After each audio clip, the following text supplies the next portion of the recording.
তাহলে বন্ধুরা, রব্বুল আলামিন এইভাবে আপনার তাওহীদটাকে আপনার জীবনে বাস্তবায়ন করেন। তাওহীদের রুকন তিনটা।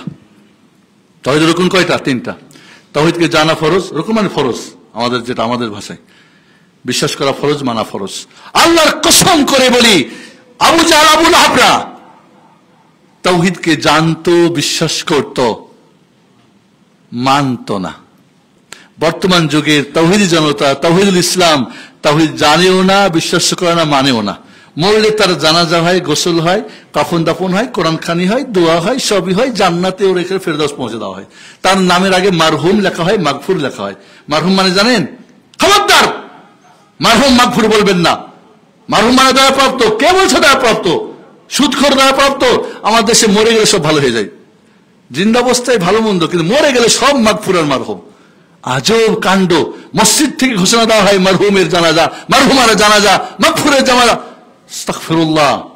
যত এই কবরস্থানের নাম প্লেট সমস্ত ভেঙে দেওয়া উচিত। একটা নাম প্লেট রাখা যায় নাই। তাওহীদ জানা বলে এগুলি করছে। শিয়া রাফিজা আমি দেখেছি ইরানে, কি বলে আপনি ইরানে কি বলে ওটার নাম, বাহরাইনে, দুবাইতে, এরা সবাই এই ইরানিরা করে এগুলি। ইরানি দিন তো আমরা পালন করি বেশিরভাগ, এই জন্য আমাদের সব কালচার সব ইরানি কালচার। আপনি যান বাহরাইনে গিয়ে থেকে আসেন আর দেখেন আমাদের হুজুরা যা করে সব সেম মিল আছে। পোলাপানরা বলে সে একই এরা সব। এই জন্য বন্ধুরা, তাওহীদকে জানা যেমন ফরজ, তাওহীদকে বিশ্বাস করা ফরজ, তাওহীদকে বাস্তবায়ন করা ফরজ। এক সেকেন্ডের জন্য তাওহীদকে আপনার জীবন থেকে মাইনাস করা যাবে না।